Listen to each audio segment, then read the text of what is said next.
So, so Dr. Kimball begins the book by talking about how,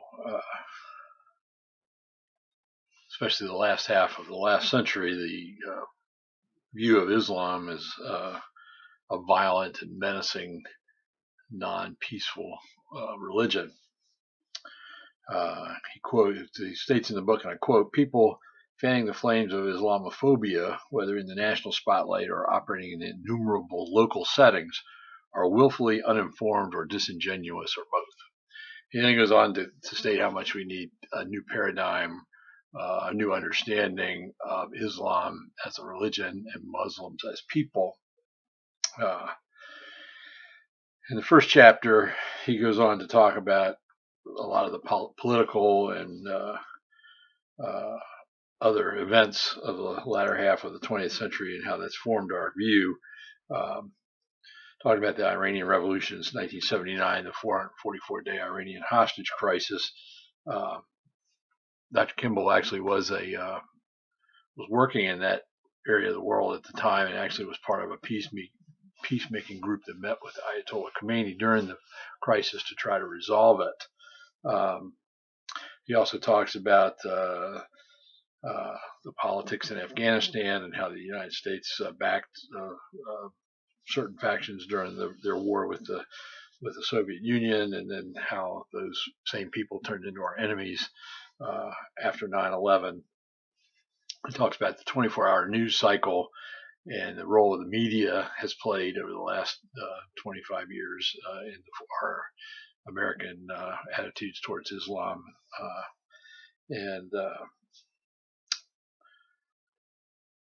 Again, he talks about how important it is to understand what we're talking about before we do indeed talk about these things. He quotes John Kerry about the importance of comparative religions. John Kerry said, "If I went back to college today, I think I would probably major in comparative religion because that's how integrated it is in everything that we are working on and deciding and thinking about in life today." Dr. Kimball also goes on to point out that there's a biblical mandate to Christians into how they should engage with not only Muslims but other religions as well. He reminds us of the ninth commandment to not bear false witness, and a lot of the stereotypes and the statements about Islam are just basically false. And we need to educate ourselves so that we're not bearing false witness. He also reminds us in Matthew 22.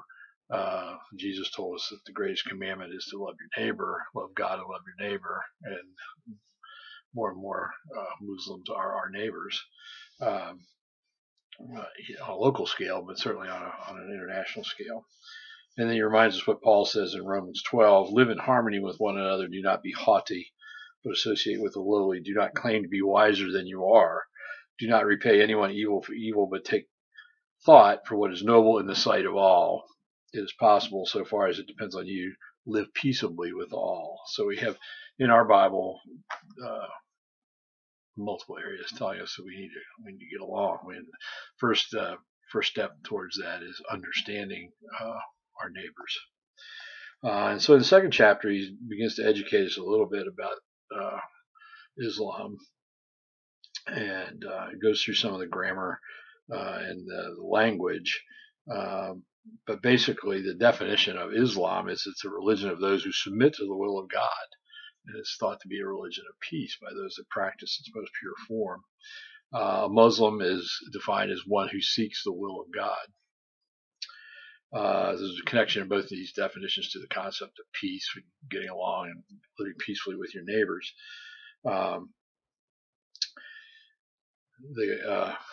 Islam stresses the importance of knowing and doing the will of God, and that is their method of obtaining peace in this lifetime. So how are humans to discern the will of God and therefore follow it?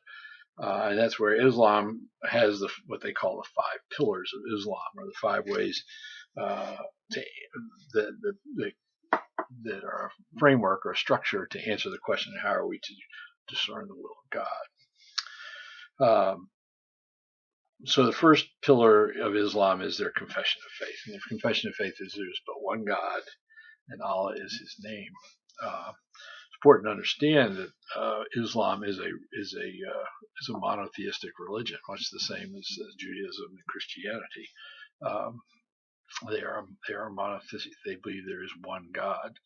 Um, Allah is Arabic for God. It's not a different God from our God. In fact, Islam, we'll get into this in a little bit, but Muslims see themselves as just an extension of Judaism and then Christianity, and Islam is seen as the final step in this monotheistic tradition that started with Abraham. So that's the first pillar: is there is one God, no God, but there's just but one God, and Allah is His name. In the Quran, it's important to know that Moses is mentioned 200 times in the Quran. Abraham is mentioned over 100 times, and Jesus is mentioned over 90 times in the Quran. All of these men are regarded as very important prophets, those that spoke with God. And that's the way they view Muhammad as well, as he is the final prophet. He's the completion of the cycle that started with Abraham and went through Moses and Jesus, and the culmination was God's revelations to Muhammad. The second part of their statement of faith, that Muhammad is God's messenger. And as I just said, they regard Muhammad as a great prophet, much the same as Abraham, Moses, and Jesus.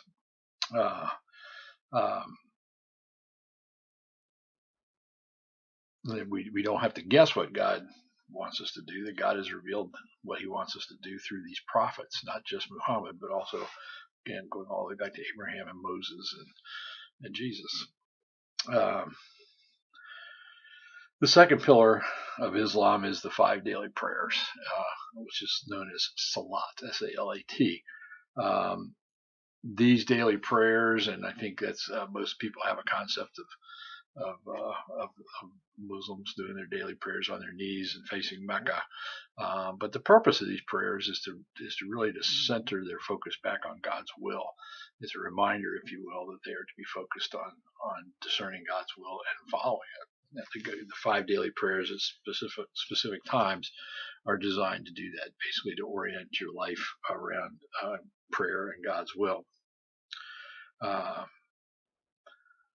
The third pillar is fasting, and Muslims fast during the month of Ramadan. Ramadan is a commemoration of Muhammad's first revelation from God. The purpose of the fast is to remind everyone that they're all equal in God's sight, that all of our blessings come from God, and a reminder to remember those that are less fortunate than ourselves, that may not have the food to eat as the rest of us do. That concept of fasting is not so strong in the Judeo-Christian tradition, although it's mentioned multiple times in the New Testament where Jesus fasts, and certainly during this time of Lent that we're in now, we tend to give things up and sacrifice just to focus on all our blessings. A similar concept to this Islamic tradition of fasting during Ramadan. So the fourth pillar is almsgiving. The Arabic word for that is zakat, Z-A-K-A-T. It varies, but in general, Muslims are encouraged to donate 2.5% of their total wealth annually.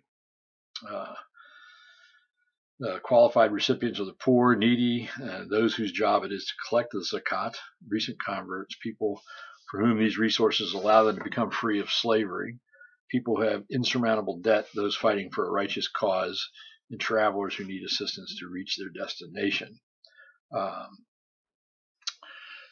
This apparently has been abused in more recent years, and as some fear that some of the zakat or the almsgiving, the money that's donated has gone to support more radical activities and extremists.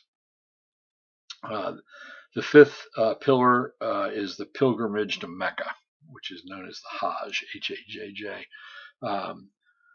Muslims who are physically and financially able to perform this journey and the detailed ritual components are obligated to do so at least once in their life, usually during the Ramadan. There are ritual acts involved in the once Mecca is reached that mimic Hagar's desperate search for water in the desert when she left Abraham with her son Ishmael. The conclusion of Hajj is marked by the second worldwide Islamic festival known as the Festival of Sacrifice, or Eid al-Adha. This event actually commemorates Abraham's willingness to sacrifice his son, and in our tradition, that son was Isaac, which is Sarah, the son that Abraham had with Sarah, and in the Islamic tradition, the son that was to be sacrificed was Ishmael, who was the son that Abraham had with Hagar, his Egyptian slave. At any rate, so the importance of really looking at these 5 pillars of Islam is really the similarities that pop up between Islam, Judaism, and Christianity. Certainly there are differences, and we'll talk about those in a minute. But all 3 faiths revere Abraham as a pivotal figure who recognized the one true God, really the father of monotheism, and put his trust in God and followed God's direction to leave and search for Canaan. Christians and Muslims agree that God has revealed what humans need to know through prophets. A little difference in who is regarded as a prophet, but God has revealed himself over time through these prophets. The Muslims, of course, believe that the final chapter of God's revelation is through Muhammad and recorded in the Quran. Christians believe that God's fullest revelation came in the person of Jesus Christ. Christians regard Jesus as divine, the incarnation of God as a human. And in the New Testament, Jesus is the Word of God, and not the Bible itself. Christians and Muslims both believe that daily communion with God through prayer is important. In Islam, this is a little more regimented and defined, but the concept is the same. Fasting is very important in the Muslim tradition, not so much for Christians, although, as we stated, that fasting is a frequent companion to prayer in the life of Jesus and the message of Jesus. The requirement for charitable giving is present in all 3 traditions. In Islam, known as the zakat, Z-A-K-A-T, or almsgiving. In Leviticus, in the Old Testament, we read about tithing, and that tradition carried on through into the Christian tradition as well. So almsgiving, supporting those less fortunate, important in all 3 religions. And social obligations are seen in all 3 religious traditions as important part of your religious practice. Muslims, the Quran repeatedly emphasizes the obligation to generously respond to the needs of the poor and to those that are less fortunate and they cannot support themselves. In Christianity, how one responds to the visible needs of the needy and poor is really the basis for judgment. When push comes to shove and we're judged on our life here, how we respond to the needs of the poor is central to how our life will be regarded. This is seen in the parables of the rich man and Lazarus and the parable of the Good Samaritan. Our deeds are very important in how we respond to the needs of others. The pilgrimage to holy places is again important in both traditions. Again, more defined in the Muslim tradition, but certainly Judeo-Christian traditions, there is a lot of people go to the Holy Land and visit sacred sites as part of their religious practice. So that's it for the first 3 chapters. We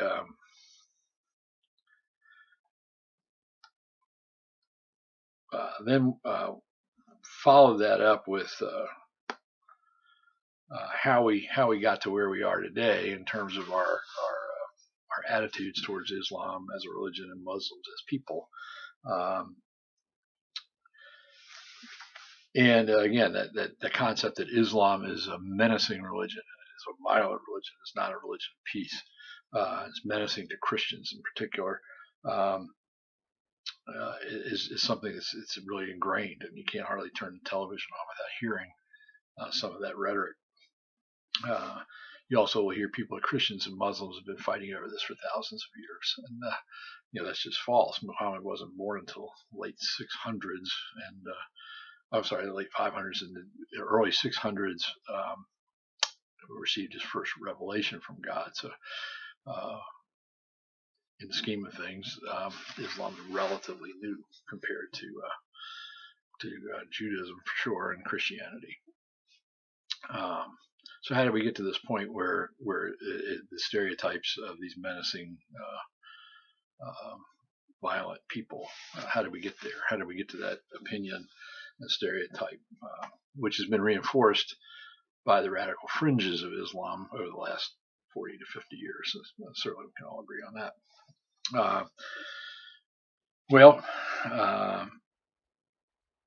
These attitudes, these negative attitudes towards Islam, have deep roots in Europe and in the West, somewhat in response to the rapid expansion of Islam.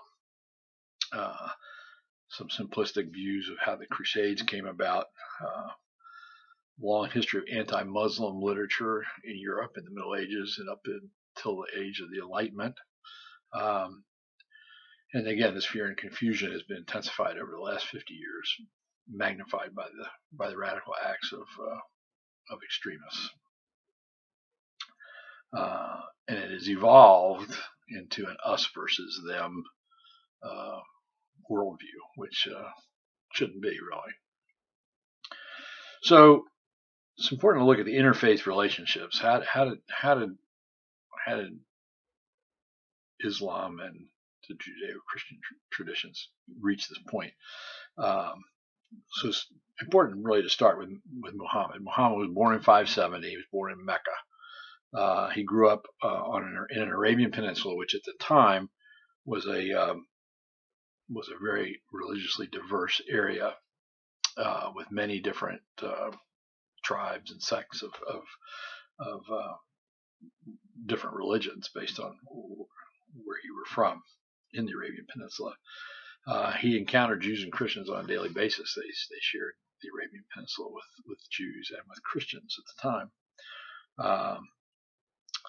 It's important to understand that when Muhammad first received his revelations from God, he challenged the status quo, the political and more importantly the economic status quo on the Arabian Peninsula. There was a lot of money being made as a merchant hub or a center area where trade routes came and went through the Arabian Peninsula, and the merchants and the people that were catering to these merchants were very tolerant of religious diversity, and in fact encouraged more and more everybody to practice their own religion, and which included a lot of polytheistic religions and a lot of pagan ritualistic religions, etc. But this monotheism that Muhammad was proclaiming was really undermined the lucrative business enterprise of the Arabian Peninsula at that time. The other things that Muhammad was saying kind of shook the status quo as well. One is he was saying all people are equal before God, and that included women who were not equal citizens at that time. It also includes slaves, and it also included all classes of people, all economic classes of people. Everyone was equal in the eyes of God, challenged the status quo. Muhammad actually grew up as a member of the ruling class, and probably was the only reason he survived this. But he did have to leave and move to Medina, which is a little more south on the Arabian Peninsula, and set up his followers there. Um, Interesting thing is that in Medina, they developed a document called the Charter of Medina, which was a formal agreement between the Muslims and the non-Muslims in the area as to how they were all going to peacefully coexist. Um, Medina was to be free of violence and weapons. Religious freedoms and security for women were guaranteed. A tax system was established to support the community needs. A judicial system was set up for the peaceful resolution of all disputes. Jews were required to pay taxes to support the cost of war against against the other Arabs the other from Mecca and other areas that were not in line with Muhammad. But they were not required to fight in these wars. They were required to economically support them. However, religious diversity was actually acknowledged and promoted prominently in the Quran.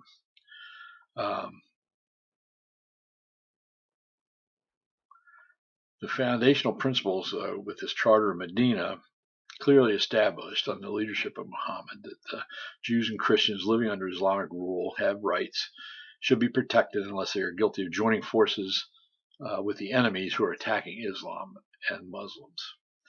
And over history in other areas, not just on the Arabian Peninsula, but in Spain, for instance, Muslims who were in charge and Jews and Christians peacefully coexist for centuries. Now, Muhammad